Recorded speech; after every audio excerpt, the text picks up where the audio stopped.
যখন নূহ নবীকে একটা বাচ্চা পর্যন্ত পাগল কয়া ঢিল মারল, তখন নূহ নবী কয়, আল্লাহ একটারেও রাখবা না, সবগুলি শেষ করে দাও। আমার তো মনে মনে আশা ছিল বাবাগুলি মারা যাওয়ার পর তাদের পরবর্তী জেনারেশন তারা আমাকে নবী মানবে, কিন্তু আজকে বাচ্চাটাও বাবার সাথে পাগল কয়া যখন আমাকে ডিল মারলো, আমি নিরাশ হয়ে গেছি। মাওলা রব্বি লা তাদার আলাল আরদি মিনাল কাফিরিনা দাইয়ারা, একটারেও রাখবা না, সব ধ্বংস করো। আল্লাহ পাক তখন জিজ্ঞেস করেছিল, নূহ এটা কি তোমার ওই দোয়া যেটা আমি কবুল করার গ্যারান্টি দিয়েছি? সকল নবীদের একটা দোয়া বদদোয়া কবুলের গ্যারান্টি দিয়েছি, এটা কি তোমার সেই দোয়া? নূহ নবী কয়, মালিক ওটা আমার সেই দোয়া। আল্লাহ কয়, তাহলে তো আর দেরি হবে না, গ্রান্টেড। রব্বুল আলামিন সব ধ্বংস করে দিল, শুধুমাত্র একটু বোঝানোর জন্য বলছিল, রে নূহ আমার বান্দাদেরকে আমি আল্লাহ নিজের হাতে বানাইছি, নিজের হাতে বানাইছি। যেই মানুষগুলারে আমি নিজের হাতে বানাই, এই মানুষগুলারে নিজের হাতে মারতে আমি আল্লাহর বড় কষ্ট লাগে। বুঝতে হলে তোমাকে একটু বোঝাই, নিজের হাতে কতগুলি হাড়ি পাতিল বানাও, বানাইছেন যেভাবে মন চায় সেভাবে মনের মাধুরী দিয়ে তুমি বানাও। নূহ নবী মনের মাধুরী দিয়ে অনেকগুলি হাড়ি পাতিল বানাইয়া আল্লাহ কয়, এখন বাইরিয়া সব ভেঙে ফেলো, লাঠি হাতে নিয়ে সব ভেঙে ফেলো। নূহ নবী কয়, মালিক বানাইলাম মনের এত মাধুরী দিয়া, এখন আবার ভাঙতে বলো, কষ্ট লাগে। আল্লাহ কয়, নূহ মাটির কিছু জিনিস বানাইছো,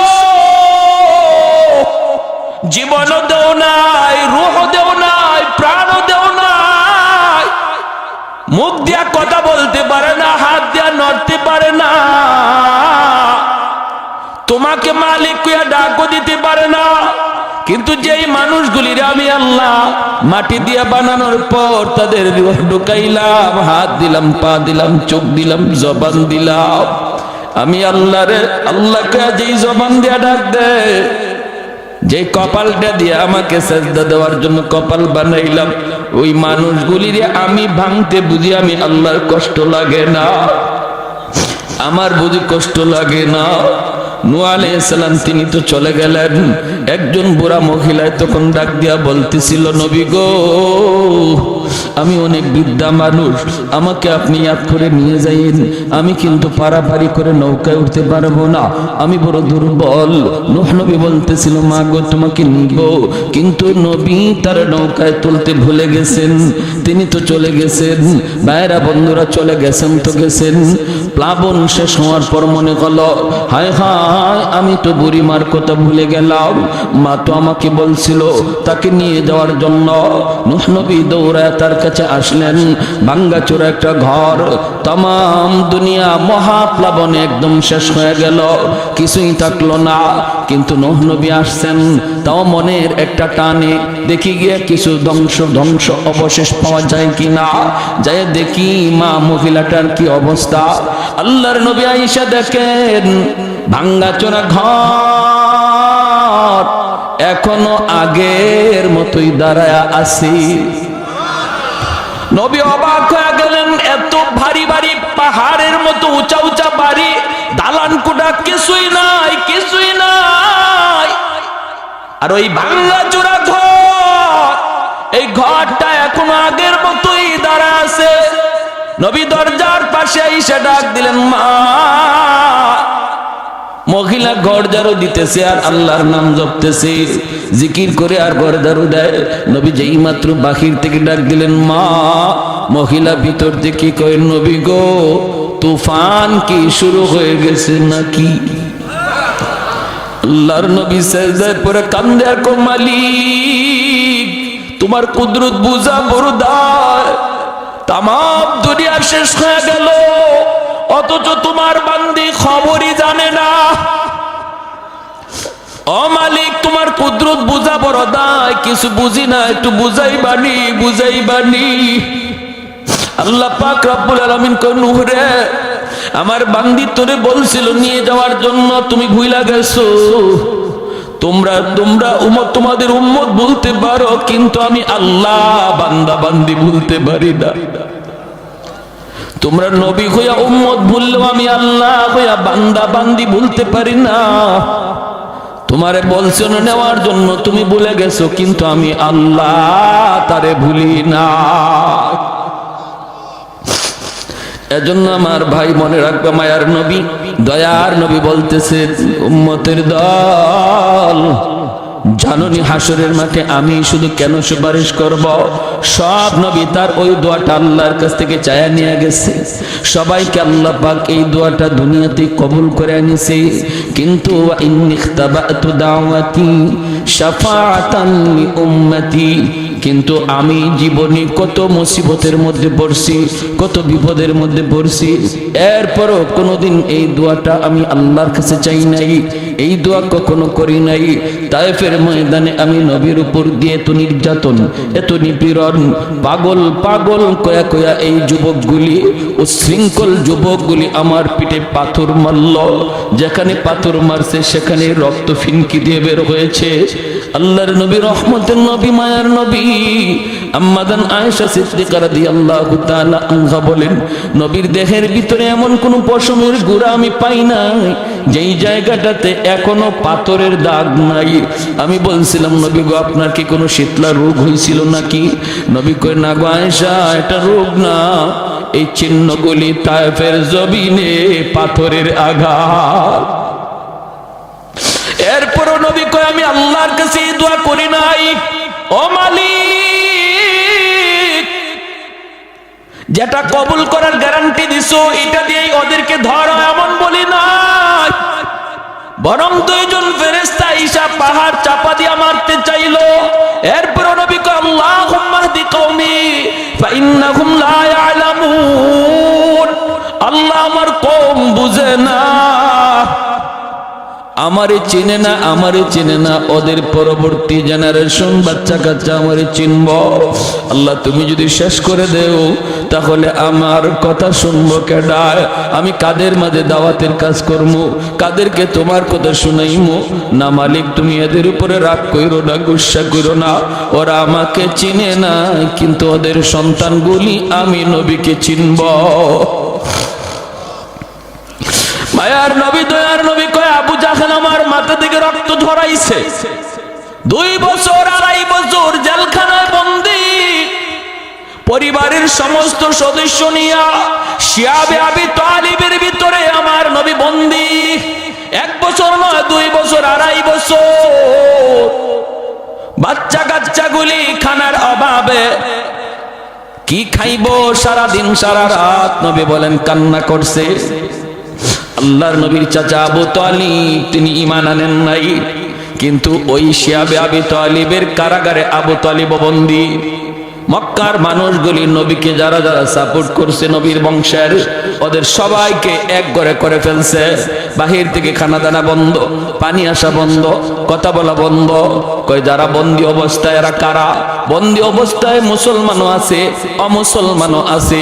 কারণ যারা অমুসলমান এরা নবীর গায়ে কাউকে হাত তুলতে দেয় না। যেমন নবীর চাচা আবু তালিব ঈমান আনে নাই, কিন্তু বলছে মক্কার কাফির, শুন, আমি চাচা আবু তালিব থাকতে বাতিজার গায়ে টাচ করতে পারবা না। এজন্য আবু তালিবের সাথে তার বংশের, তার গোষ্ঠীর যেই মানুষগুলা ঈমান আনে নাই কিন্তু নবীকে সাপোর্ট দিছে, নবীর গায়ে হাত তুলতে দেয় নাই, ওই সবগুলি মানুষ একসাথে ওরা বন্দী করে ফেলছে। 2.5 বছর নবী বন্দিখানায়, পরিবারের বাচ্চাগুলি কান্নার রোল, বাচ্চাগুলির কান্নার আওয়াজে আকাশ বাতাস বাড়ি হয়ে আসছে। মায়ার নবী বলেন, মহিলারা বুকের দুধ খাওয়াবে বাচ্চাকে, খানার অভাবে, পানির অভাবে বুকের দুধ শুকায় গেছে। গাছের পাতা খায়া খায়া আমি নবী চলছি। তখনও আমি আল্লাহর কাছে ওই দোয়া করি না, আল্লাহ একটা দোয়া কবুলের গ্যারান্টি তুমি দিছো, বিপদ থেকে উদ্ধার করো। এত বড় মুসিবত আমি নবীর উপর দিয়া গেছে, তবু আমি শেষ অস্ত্রটা সারি নাই, এটা রাখছি। ইন্নী খিতাবাতু দাওয়াতি, লুকায় রাখছি, আমি কেউরে দেখাই নাই। এই শেষ অস্ত্রটা আমি কাউরে দেখাই নাই, সবচেয়ে পাওয়ারফুল অস্ত্রটা আমি কাউরে দেখাই নাই। কেন দেখাই নাই জানুনি? শাফাআতাল লি উম্মতি, হাসরের ময়দানে আমার গুনাহগার উম্মতের জন্য ওই দোয়ার উসিলায় সুপারিশ করব। আমার জাহান্নামী উম্মতের জন্য আমি সুপারিশ করব, বিপদগ্রস্ত উম্মতের জন্য আমি সুপারিশ করব। এজন্য আমি এই দোয়াটা সব সময় লুকায় রাখছি। ভাইরা আমার, হাসরের ময়দানে আমার নবী, রহমতের নবী, তিনিও দাঁড়ানো থাকবেন। হযরত আদম আলাইহিস সালামকে আল্লাহ পাক রব্বুল আলামিন অনেক উঁচু একটা দেহ দিবেন, তাল গাছের মতো আদম আলাইহিস সালামকে দেখা যাবে। সুবহানাল্লাহ, জোরে কোন। আদম আলাইহিস সালাম এত উচ্চতার গর্দান হবে, গোটা হাসরের ময়দানটা আদম আলাইহিস সালাম দেখতে পাবেন।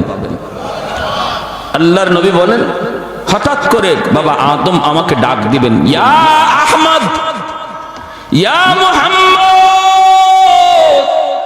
আমি ডাক শোনা মাত্রই বাবার সামনে দৌড় দিয়া হাজির। আমি বলবো কেন ডাক দিলেন? তখন আদম আলাইহিস সালাম বলবেন, বাবা মুহাম্মদ, ওই যে দেখো জাহান্নামের গেটের পাশে নিয়ে গেছে একজন মানুষকে, হাত করা লাগাইয়া, পায়ে বেরি লাগাইয়া। আহমদ, তার দিকে আমি তাকাইছি, তার নমুনায় বোঝা যায় সে তোমার উম্মত। একটু পরে জাহান্নামে ফালায় দিব। যাও, আমি বলতেছি তুমি তাড়াতাড়ি দৌড়ে যাও, তারে যায় বাঁচাও। আল্লাহর নবী, রহমতের নবী বললেন, বাবা কেমনে বুঝলেন? তিনি বললেন, গুররাম মিনাল আস, গুররাম মুহাজ্জালিনা মিন আসারিল ওযু। আমি দেখতেছি তার ওযুর অঙ্গগুলি চমকাইতেছে। আমি দেখতেছি তার অঙ্গগুলি চমকাইতেছে। হাসরের ময়দানে এই উম্মতের ওযুর অঙ্গগুলি শুধু চমকাবে, আর কোন নবীর উম্মতের অঙ্গ চমকাবে না।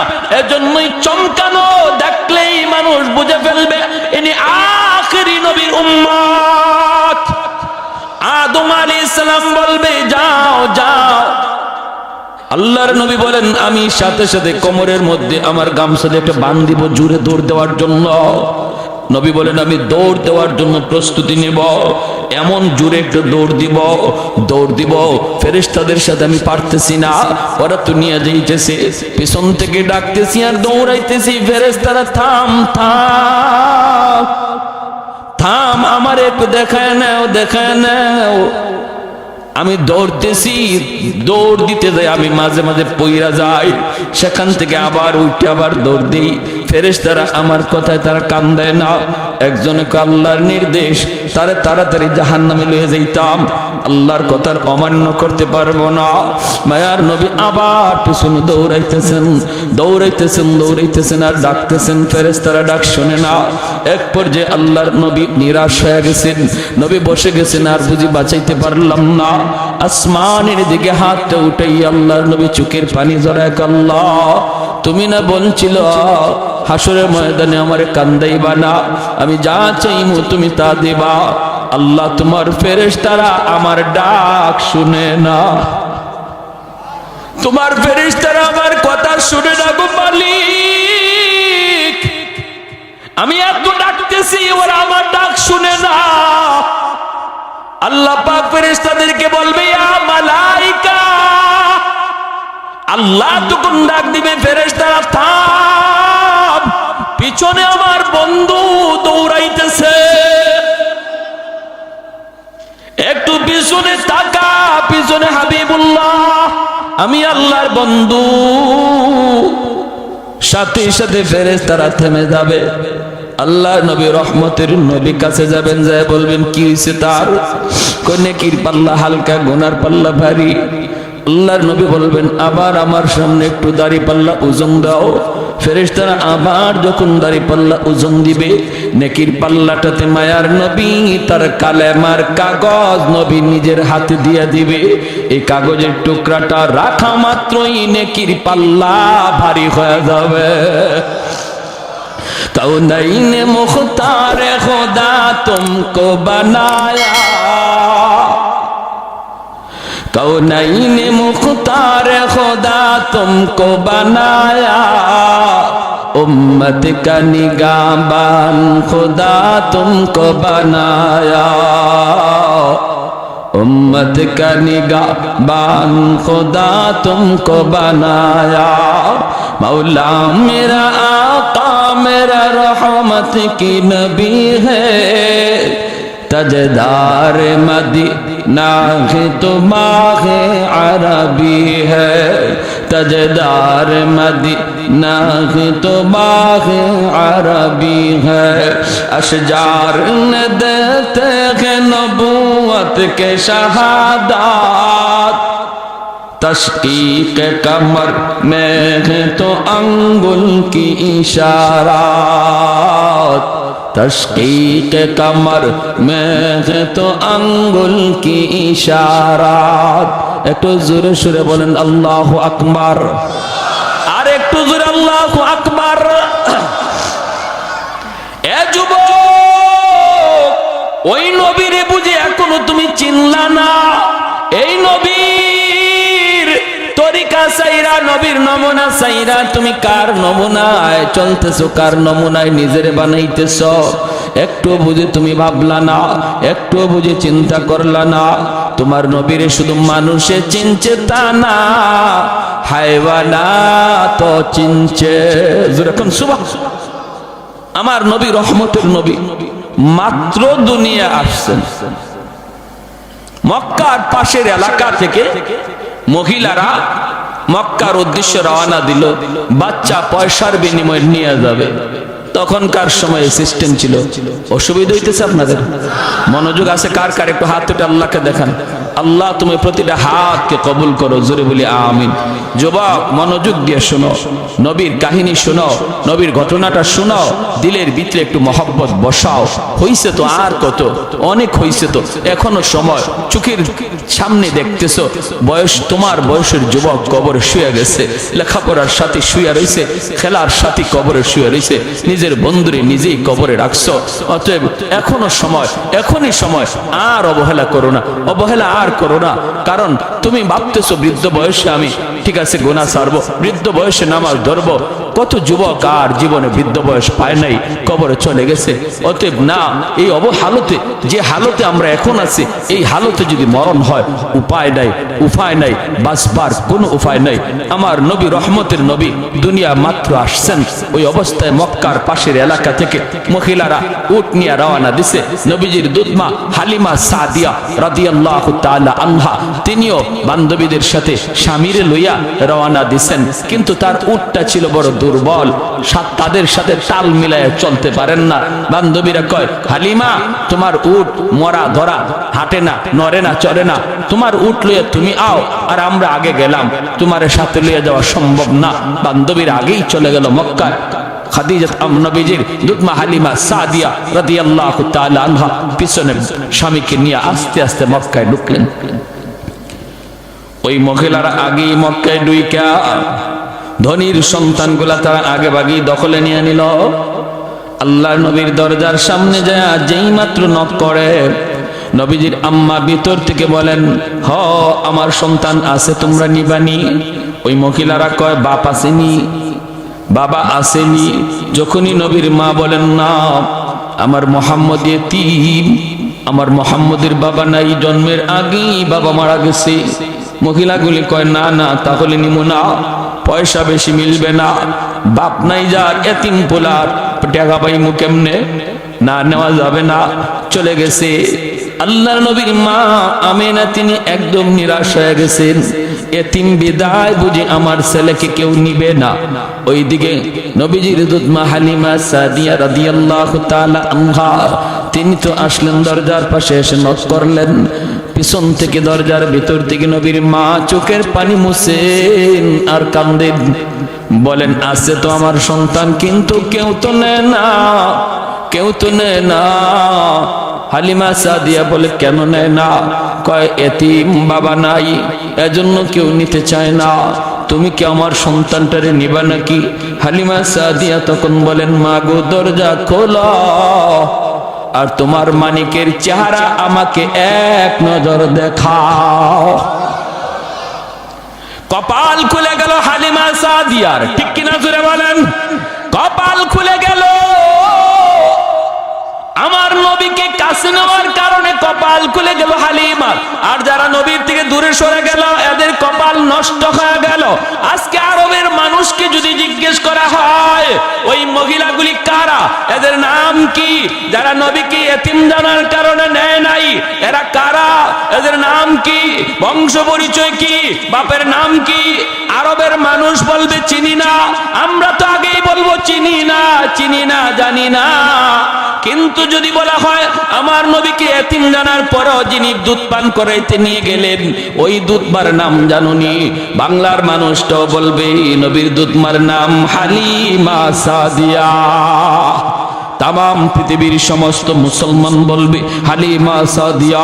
আল্লাহ নাম উজালা করে দিছে, বংশ উজালা করে দিছে, তাম দুনিয়াতে আল্লাহ শান বাড়ায় দিছে নবীকে কাছে নেওয়ার কারণে। আজ উম্মত মনে রাখো, কারে তুমি কাছে টানতেছো, কারে তুমি দূরে সরাই দিতেছো। আমার নবীর কাছে যেই আসছে তারই আল্লাহ দামি বানায় দিছে। উটের পিঠে নিয়ে উঠবেন নবীকে লইয়া। হালিমা সাদিয়ার স্বামী ডাক দিয়া কয়, হালিমা গো কিছু পাইছনি? এরা তো আগেই ঢুকে গেছে, ওরা তো নিয়ে নিছে, তুমি কিছু পাইছনি? হালিমা সাদিয়া বলেন, স্বামী গো কিছু না গো, কিছু না। চেহারা কানা একবার দেখো, চেহারায় কয় আমরা সব পায়া গেছি। কারণ আমার নবীর চেহারা দেইকা হালিমা সাদিয়া অবাক হয়ে বলতেছিলেন, আমেনা কি সন্তান তুমি জন্ম দিছো, তোমার মানিকের মতো এত সুন্দর, এত সুন্দর আমি হালিমা জীবনে কোথাও দেখি নাই। আমেনা বলতেছেন, তুমি কেমনে দেখবা? আমি মক্কায় থাকি, তোয়াফ করার জন্য খানায় কাবায় পৃথিবীর বিভিন্ন দেশের পরিবার সহ আসে। আমি আমেনা জীবনে এত সুন্দর সন্তান, এত সুন্দর বাচ্চা আমি দেখি নাই। আল্লাহ আমারে যে মানিক দিছে, আল্লাহ পাক রব্বুল আলামিন জিব্রাইল দেখে, জিব্রাইল আমার বন্ধুর সৌন্দর্যের প্রশংসা শুরু হইছে। আমেনাও বুঝি দেখছে না, হালিমাও দেখছে না, তুমি জিব্রাইল দেখছনি আমার বন্ধুর মতো এমন আরেকজন? জিব্রাইল কয়, মালিক তোমার কসম, পৃথিবীর পূর্ব থেকে পশ্চিম, উত্তর থেকে দক্ষিণ সমস্ত কায়নাত আমি সফর করেছি, কিন্তু তোমার বন্ধুর নমুনায় দ্বিতীয় আর কাউকে দেখি না। এবার আল্লাহ বলতেছে, জিব্রাইল কেমনে দেখবা তোমরা? আমি আল্লাহ বলি কি শোনো, আরে আমার বন্ধুর মতো আরেকজন এমন পৃথিবীতে আমি আগে বানাই নাই, ভবিষ্যতে বানাবো না। কারণ আমি খালিক, আমি মালিক। আমি যদি না বানাই তোমরা কেমন করে দেখবা? আমি তো বানাই নাই, তোমরা দেখবা কেমনে? দেখবা কেমনে? জন্য নবীর সৌন্দর্যের ব্যাপারে হযরত হাসান রাদিয়াল্লাহু তাআলা আনহু কয়, নবী গো খুলিকতা মুবাররাআম মিন কুল্লি আইবিন কাআন্নাকা খুলিকতা কামা তাশাউ। ওগো নবী, আপনার দিকে তাকাইলে মনে হয় আল্লাহ আপনাকে যখন বানায় তখন আল্লাহ সর্বদা আপনারে জিগায়া জিগায়া আপনার পরামর্শ নিয়া নিয়া আপনারে বানাইছে। আপনার নাক বানাইবার আগে যেন আল্লাহ আপনারে জিগাইছে, বন্ধু নাকটা কেমনে বানাইলে তুমি খুশি একটু কও, তোমার কপালটা কেমনে বানাইলে তুমি খুশি কও, বন্ধু তোমার চোখটা কেমনে বানাইলে তুমি খুশি কও। ওগো নবী, আপনার নাক মুখ চোখের দিকে তাকাইলে মনে হয় আপনি যেভাবে আল্লাহরে কইছেন আল্লাহ ওইভাবে আপনারে বানাইছে। সুবহানাল্লাহ, সুবহানাল্লাহ। আমাদেরকে যদি আল্লাহ এরকম কইতো, ও বা আব্দুল্লাহ হোসেন তোমার চোখটা কেমনে বানাবো, আমরা কি কইতাম? মালিক পৃথিবীর শ্রেষ্ঠ চোখ যেন আমার চোখ হয়। কেরম বলে হরিণীর মতো ডাগর ডাগর চোখ, কইব না? আল্লাহ যখন আমারে অপশন দিয়ে দিছে, তুমি যেভাবে কইবা এইভাবে বানাবো, বলো তো তোমার চোখ কেমন চাই? আমি কইতাম আল্লাহ পৃথিবীর শ্রেষ্ঠ চোখ চাই, পৃথিবীর শ্রেষ্ঠ নাক চাই, পৃথিবীর শ্রেষ্ঠ চেহারা চাই। আল্লাহর নবীর সাহাবী কয়, নবী গো আপনার দিকে তাকাইলে এমনই মনে হয় আল্লাহরে আপনি যেভাবে কইছেন আল্লাহ এইভাবে আপনারে বানাইছে। সুবহানাল্লাহ। হালিমা সাদিয়ার স্বামী বলতেছে, হালিমা কিছু পাইছো? না গো স্বামী, চেহারা দেখো, চেহারা দেখলে মনে হয় সব পাওয়া গেছি। আল্লাহর নবীকে নিয়ে এইবার হালিমা সাদিয়া উটের পিছনে বসলেন, আর হালিমা সাদিয়ার স্বামী সামনে বসলেন, কারণ ইনি উট চালাবে। খাসাইসুল কুবরা নামক কিতাবের ভিতরে লিখেন, যেই মাত্র আল্লাহর নবীকে নিয়ে তিনি পিছনে বসছেন আর স্বামী সামনে বসছেন, এরপরে স্বামী বলতেছে উট চল বাড়িতে যাব, কিন্তু উট নড়ে না, চড়ে না, বসা থেকে উঠে না। যতই পিটায় উট নড়েও না, চড়েও না, হাঁটেও না, উঠেও না। আবার পিটুনি দেয়, উট নড়ে না, চড়ে না। এইবার উট বলতেছে মালিক দয়া করে অল্প সময়ের জন্য আমি উটের জবানটা খুলে দাও। আল্লাহ তুমি আমাকে জবান দেও নাই, জবান দিছো মানুষে, এজন্য আমি তোমার উপরে নারাজ না, নারাজ না, নারাজ না, কিন্তু অল্প সময়ের জন্য জবানটা খুলে দাও। আমি আমার মালিককে বুঝাইতে চাই কেন আমি হাঁটি না, কেন আমি উঠি না। এই বলা মাত্র আল্লাহ উটের জবানটারে আল্লাহ খুলে দিছেন। এইবার উট ডাক, দেখো মালিক, আমারে তুমি যতই পিটাও, যতই মারো, আমি নড়ব না, চড়ব না, হাঁটবো না, কারণ তোমার পিছনে তোমার বিবি যারে কুলে নিয়ে বসছে তারে তুমি না চিনলো, আমি উট তারে চিনে ফেলেছি। ইনি আমার রহমতের নবী, মায়ার নবী, সাইয়্যিদুল মুরসালিন, দু জাহানের সরদার, যেই নবীর উসিলায় আল্লাহ কায়নাত বানাইলো, আমারে আপনারে পুল কায়নাত যার উসিলায় বানাইলো, ওই নবী যদি তোমার পিছনে থাকে আর তুমি যদি সামনে থাকো, বেয়াদবি হয় মালিক, বেয়াদবি হয়। আমার নবী যদিও ছোট, কিন্তু তিনি সমস্ত কায়নাতের উসিলা। তুমি নবীর সামনে বসাও আর তুমি পিছনে চলে যাও, আমাকে মারা লাগবে না, দ্রুত বেগে হাঁটতে শুরু করব। সাথে সাথে হালিমা সাদিয়ার স্বামী কয়, হালিমা গো, ও হালিমা, কেমন সন্তান লইয়া তুমি আইছো? হায় আমরা তো তার চিনলাম না, কিন্তু চিনছে তো উট। হায় সে তো জানতেন কোন সন্তান নয়। ও হালিমা তুমি তাড়াতাড়ি সামনে বসো। হালিমা সাদিয়া নবীকে কোলে লইয়া সামনে বসছেন। তারা তো বুঝে গেছে এই বাচ্চা সাধারণ কোনো বাচ্চা না, উট তার পরিচয় দিয়া দিছে, উটে তার পরিচয় দিয়া দিছে, পিছনে চলে আসছেন। এইবার আল্লাহর নবী সামনে, হালিমা সাদিয়ার কুলে আমার নবী, রহমতের নবী। উঠে আবার ডাক, দেখো মালিক, জীবন ভর আমি উটের লাগাম তোমার হাতে ছিল, আজ যেহেতু আমার পিঠে রহমতের নবী বসা, আমি উটের লাগামটা রহমতের নবীর নরম হাতে ধরে দাও, আমি উট ধন্য হয়ে যাব। আমার মতো কপাল আর কার আছে যে যার উটের লাগাম রহমতের নবীর হাতে? আল্লাহ নবীর হাতে উটের লাগামটা ধরানো মাত্রই উট দ্রুত বেগে হাঁটতে শুরু করলো। অল্প সময়ের ভিতরে যায় বান্ধবীদেরকে রাস্তায় ক্রস করে ফেললো। বান্ধবীরা ডাক দেখো, হালিমা গো, ও হালিমা, তোমার এই উট এটা কি নতুন উট না পুরান উট? বলে না, এটা পুরানটাই, নতুন না। এত শক্তি আইলো কোত্থেকে, এত তেজ আইলো কোত্থেকে? হালিমা সাদিয়া কয়, জাননি মক্কায় যাবার সময় উটের লাগাম ছিল আমার স্বামীর হাতে, আর এখন উটের লাগাম রহমতের নবীর হাতে। এজন্য শক্তি বরকত আল্লাহ বাড়ায় দিছি, গায়ের মধ্যে আল্লাহ শক্তি বাড়ায় দিছি। এর যুবক, এখনো বুঝি তুমি তোমার নবীর চিনলা না? কার জন্য এত আশিক হইছ? কার জন্য তুমি এত আশিক হইছ? যে নবী তোমার জন্য এত আশিক ছিল, নিজে কষ্ট করছে, এরপর আল্লাহর কাছে নিজের জন্য চায় নাই, তোমার আমার জন্য নিজের স্পেশাল চাওয়াটা আল্লাহর নবী হাসরের মাঠে রাইখা দিছে। যখন সুবহানাল্লাহ। রওজা শরীফে এখন শুয়া শুয়া কয়, ইয়া উম্মতি ইয়া উম্মতি ইয়া উম্মতি। নবীর কানে যখনই খবর পৌঁছানো হয়, ওগো নবী আপনার উম্মতের যুবকগুলি আজকে খেলা নিয়ামত, রাতকে রাত তারা অমুক দল তমুক দল পাগল, তাদের চেহারা দেখলে আপনার উম্মত বোঝা যায় না, বোঝা যায় না, চেনা যায় না। তখন কি নবী রওজায় শুয়ে শুয়ে তিনি খুশি হন নাকি কষ্ট পান? কষ্ট পান। নবী তখন কান্দে, নবী তখন কান্দে।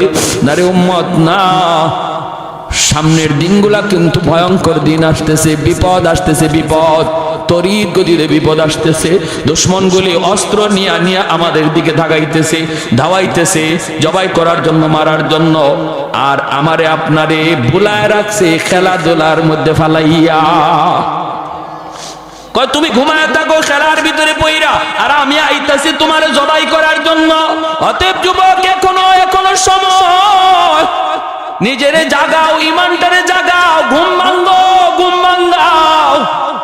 এখনই সময় তোমার ঘুম ভাঙ্গাও, নইলে বিপদ থেকে বাঁচার কোনো উপায় আমাদের সামনে।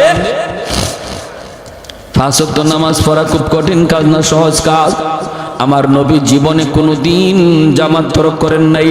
মায়ার নবী লাঠিতে বর দিয়া না, শুধু 2 জন সাহাবীর কান্দে বর দিয়া পায়ের মধ্যে পা জমিনে লাগাইতে পারেন না। ওই অবস্থায় নবী সাহাবীর কান্দে বর দিয়া মসজিদে হাজির হইছে। আজকে আমি আপনি মসজিদে পাশে থেকে মসজিদে যাই না, হাসরের মাঠে নবীর সামনে মুখ দেখাইমু কেমনে মুখ দেখাইমু? নবী যদি কয়, এ আমার উম্মত, তোর শরীরটা সুস্থ ছিল, তোর তো আমার মতো এমন কোনো অসুস্থতাও ছিল না, পা জমিনে লাগাইতে পারো এমনও না, পারো না এমনও না। আমি নবী জমিনে পা লাগাইতে পারি না, এরপর আমি মালিকের কদমে মসজিদে গিয়া সেজদা দেওয়া ভুলি নাই। তোমারে কিসে পাইছিল?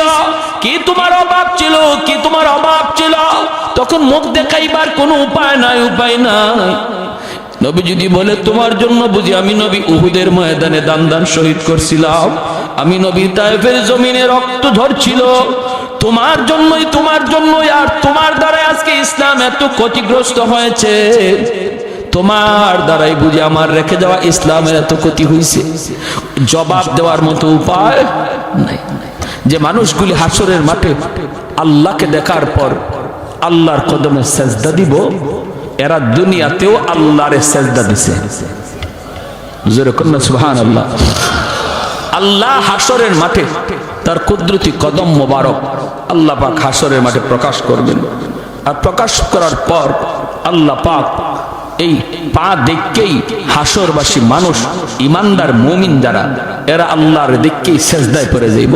কিন্তু কিছু মানুষ এরা সেজদা করতে চাইব দেখা দেখি, কিন্তু পারবে না, পিছন দিক দিয়ে উপর হয়ে পড়ে যাবে। আবার চেষ্টা করবে, আবার পিছন দিকে পড়ে যাবে, আবার চেষ্টা করে পড়ে যাবে। আল্লাহ এবার বলবে, বান্দারে কি হয়েছে তোর? তখন কইব, মালিক আমি তো তোমার সেজদা দিতে চাই, পারি না। কেন পারো না? আল্লাহ আমার পিঠ বাঁকা হয় না, মেরুদণ্ডের হাড় লোহার মতো শক্ত হয়ে গেছে। আল্লাহ পাক রব্বুল আলামিন কইবে, বান্দারে দুনিয়াতে যদি আমি আল্লাহর পায়ের সামনে, আমি আল্লাহর কুদরতি কদমে তোর পিঠটা বাঁকা করতি, আজ হাসরের মাঠেও তোর পিঠ বাঁকা হইতো। তোমার কি কষ্ট লাগে? কয় মালিক কষ্ট লাগে, চোখের পানি ঝরতে ঝরতে রক্ত বের হবে, রক্ত। ও মালিক কষ্ট লাগে, আমার বন্ধু তোমার সেজদা দেয়, আমি পারি না। পাশের বাড়ির প্রতিবেশী তোমার সেজদা দেয়, আমি পারি না। আল্লাহ পাক রব্বুল আলামিন তখন বলবো, বান্দা তোর আজকে কষ্ট লাগে, দুনিয়া তো আমি তোর আচরণ দেখে আমার কষ্ট লাগছিল, চোখের সামনেই তোর সামনেই মানুষগুলো মসজিদে ঢুকছে আর তুই মসজিদের পার দিয়ে চলে যাইতি, তোর দিকে তাকাইলো আমি আল্লাহর কুদরতি কলিজা, বড় কষ্ট লাগছে, কারণ আমি তোরে নিজের হাতে বানাইছিলাম রে বান্দা, সমস্ত সব কিছু আমি বানাইছি আল্লাহ, আমি আল্লাহ কুন ফায়াকুন বইলা, জমিন বানাইছি কুন ফায়াকুন বইলা, আসমান বানাইছি কুন ফায়াকুন বইলা, ফেরেশতা বানাইছি কুন ফায়াকুন বইলা, কিন্তু তোমাকে আমি কুন ফায়াকুন বইলা বানাই নাই, তোমাকে যখন বানাইছি খালাকতু বিয়াদাইয়া, আমি আল্লাহ নিজের হাতে তোমারে বানাইছি, কারণ তোমার এই চেহারার ভিতরে এত দামি কপাল, যেই কপাল দিয়ে তুমি আমার কুদরতি কদমে সেজদা দিবা, এই কপালটার এত দাম, এত দাম, এটা ফেরেশতাদের হাতে বানাইলে হয় না, কোন ফায়াকুন বইলা বানাইলে হয় না, এজন্য আমি নিজের হাতে বানাইছিলাম, নিজের হাতে বানাইছিলাম, কিন্তু তুমি যখন মসজিদের পার দিয়ে চলে যাইতা, বন্ধুদের সাথে দোকানে বসা থাকতা, আজান হইছে তবুও তুমি মসজিদে আসতা না, তুমি দেখতা মানুষ নামাজে যায় কিন্তু তুমি যাইতা না, ওই দিন তোমার আচরণটা দেখেও আমি আল্লাহর কুদরতি কলিজায় বড় মায়া লাগছে, কারণ মায়ার জিনিস যখন কষ্ট দেয় তখন বেশি কষ্ট লাগে, মানুষকে তো আমি বড় মায়া করে বানাই, এজন্য আমারও সেদিন কষ্ট লাগছে, বান্দারে ওই দিন যদি তুই আমারে সাজদা দিতি, আজ এই মানুষগুলার সাথে আমাকে তুমিও সাজদা দিতে পারতা। তাহলে বলুন, হাসরের মাঠে চোখের পানির বদলে রক্ত ঝরবে, তারপরও কোনো লাভ আছে? কোনো লাভ নাই। এখন যদি বুঝি, এই কথাটা যদি বুঝি, তাহলে এখন লাভ, আর এখন না বুঝা হাসরের মাঠে চোখের পানি ফালাইতে ফালাইতে রক্ত বের হবে, এরপর বিন্দু পরিমাণ লাভ নাই। আল্লাহ বলবেন, খুযুহু ফাগুল্লুহু সুম্মাল জাহিমা সাল্লুহু, ওরে 70 গজ জিঞ্জির দিয়া বাঁধো। জাহান্নামের ফেরেশতাকে আল্লাহ বলবেন, 70 গজ জিঞ্জির দিয়া বাঁধো, তারপরে জাহান্নামে নিক্ষেপ করো, জাহান্নামে নিক্ষেপ করো। সেদিন আল্লাহ এতটাই নারাজ থাকবেন। প্যারে হাজিরিন, এজন্য এখনই তওবা করার সময়, আল্লাহ যা করছি ভুল করছি, মালিক আর ভুল করবো না, আর ভুল করবো না, এই কথা বলে আল্লাহর কাছে কান্দাকাটি করা, আর মসজিদে ঠিক মতো নামাজটা আদায় করা। আর যুবক, তোমার হাতে ধরে পায়ে ধরে বলি, তোমার হাতে ধরে পায়ে ধরে বলি, আমোদ ফুর্তি বিনোদন করবা, ইসলামে অনুমতি আছে, কিন্তু যেটা না জায়েজ, যেটা হারাম, এই বিনোদন করা যাবে না, এর ধারে কাছেও যাবে না। যেই বিনোদনে আল্লাহ নারাজ হয়, এর ধারে কাছেও যাওয়া যাবে না। আল্লাহকে আপন ভাবো, আল্লাহকে আপন ভাবো। হ্যাঁ, ভুলবশত যদি একটা ভুল হয়ে যায়, সাথে সাথে অনুতপ্ত হও, আল্লাহর কাছে লজ্জিত হও, আল্লাহ আমি একটা অন্যায় করে ফেলছি, আল্লাহ এটা আমার করা ঠিক ছিল না, আল্লাহ তুমি মাফ করো। তাহলে আল্লাহ খুশি হয়ে যাবে। তোমাকে মসজিদে পাওয়া যায় না কেন? তোমাকে মুরব্বীদের শ্রদ্ধা করতে দেখা যায় না কেন? তোমাকে বাপ মার সেবা করতে পাওয়া যায় না কেন? তুমি যদি এই কাজগুলো সহিভাবে আদায় করো আর আল্লাহকে মাইনা চলো, তখন তো আল্লাহ তোমার উপর রাজি হইয়া এই যৌবন কালের বয়সটাকে আল্লাহ ওলির খাতায় নাম লিখিয়ে দিবে। কারণ এই জমিনে যত আল্লাহর ওলি হয়েছেন, সবাই যৌবনে আল্লাহর ওলি হয়েছেন, আর যৌবন কালটা হলো আল্লাহর ওলি হওয়ার বয়স। যৌবন কালটা আল্লাহর ওলি হওয়ার বয়স। কারণ বুড়া মানুষ, বৃদ্ধ মানুষ চাইলেই একটা গুনাহ করতে পারবে না, কারণ তার গায়ে শক্তি নাই। বৃদ্ধ মানুষ চাইলেই একটা অন্যায় কাজ করতে পারবে না, শক্তি নাই। একজন বৃদ্ধ মানুষ যদি বলে আমি ডাব গাছে ডাব চুরি করি না, আর একজন যুবক যদি বলে আমিও ডাব চুরি করি না, দুইজন সমান না বেশ কম আছে? বৃদ্ধ মানুষটারে যদি বলা হয় চাচা আপনি ডাব চুরি করেন না, এটা তো ভালো কথা, ডাব গাছে উঠতে পারেননি, খবর না ডাব গাছে তো উঠতেই পারি না।